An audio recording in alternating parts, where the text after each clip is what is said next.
All right, guys, it's that time again. iOS 27 Beta 1 has now been out for almost 2 days, and it's time to discuss how the very first beta of the latest OS has been. And spoiler alert, it is still a beta, it is still having issues, and it is still not perfect. More so, before we even get into our full takeaways, I don't think a lot of people should be installing this, especially if you didn't get in quickly on the new Siri and that waitlist, because there truly isn't a lot of new aside from that. The speed differences between iOS 26 that we actually compared to iOS 27, it is just not worth the upgrade right now. It's not worth the frustration with battery life, frustration with, well, indexing that still has been going on for about 48 hours now. It is just not ready. So, having said all that, let's talk about some of the takeaways and what's going on, starting with what you guys really want to know, and that's battery life. And as you can see already, I am getting a lot of battery drain from something I haven't even been using for more than 3% of my battery of the day. It's showing poor coverage during use. Well, I haven't been on my phone yet today.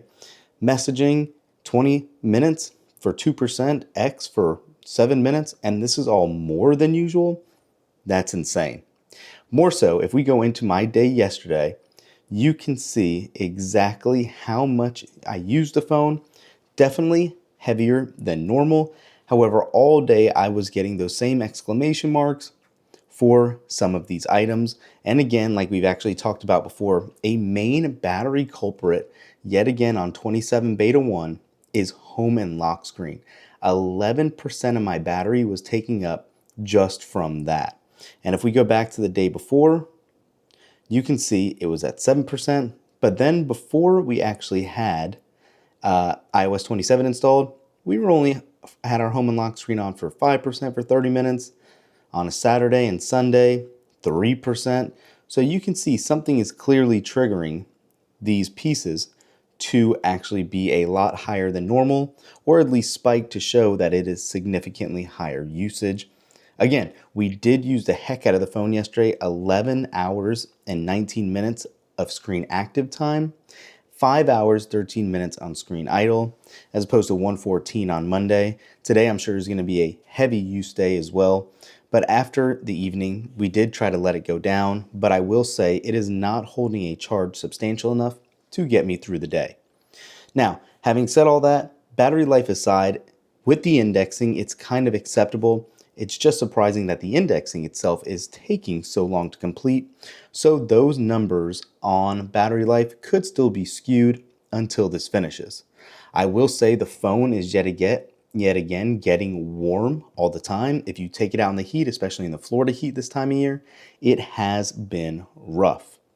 Sometimes launching the apps, obviously we know the Siri app is the biggest update here that a lot of people want. Image Playground is a lot better than what it was. It's just still, it's going to be a parlor trick. It's not going to be something people are going to want to use. But even just using your basic apps, if you're just in the App Store, or if you're wanting to play a game like we always do, and let's just go to Clash. You can see that new search with Spotlight and Siri integrated. The phone just gets so much warmer than it needs to. The screen dulls its brightness to kind of conserve battery life. It's been wild. It really has. One thing I have noticed, though, that we've been actually preaching about for a while that is awesome. Let's just go ahead and burn some time here for a sec before we jump out of the app to make sure it sticks. One thing is the RAM management yet again seems to have been improving. Let's just go around because these apps do hold in memory a little better. Let's go to music now.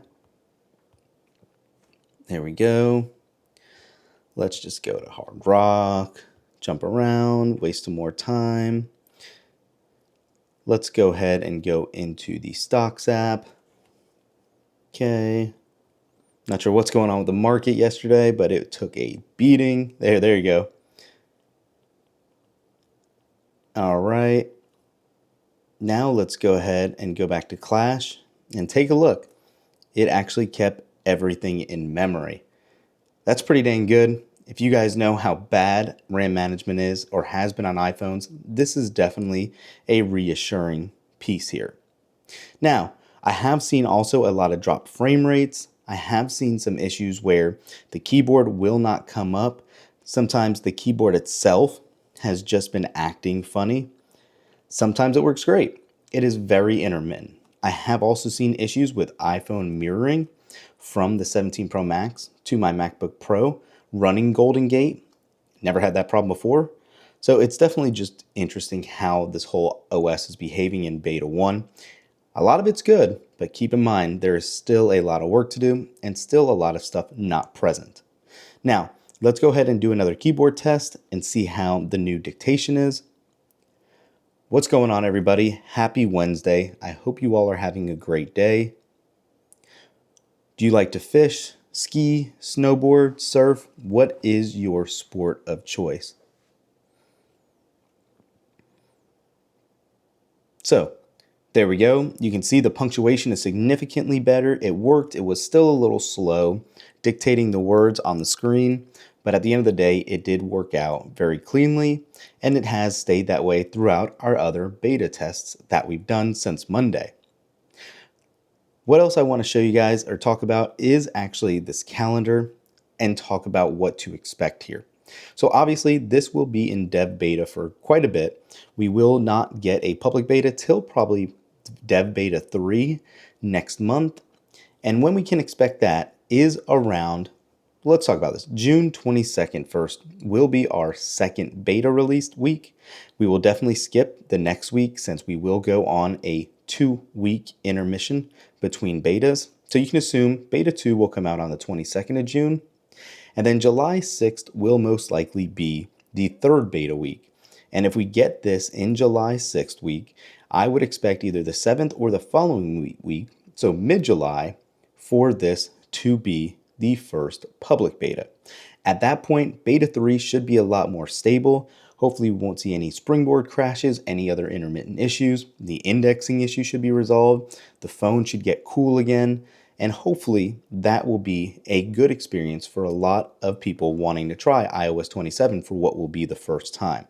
And then obviously, again, keep in mind, we're not going to get this to the public until the middle of September, probably around the 14th or 21st. So we have plenty of time for these betas to run its cycle.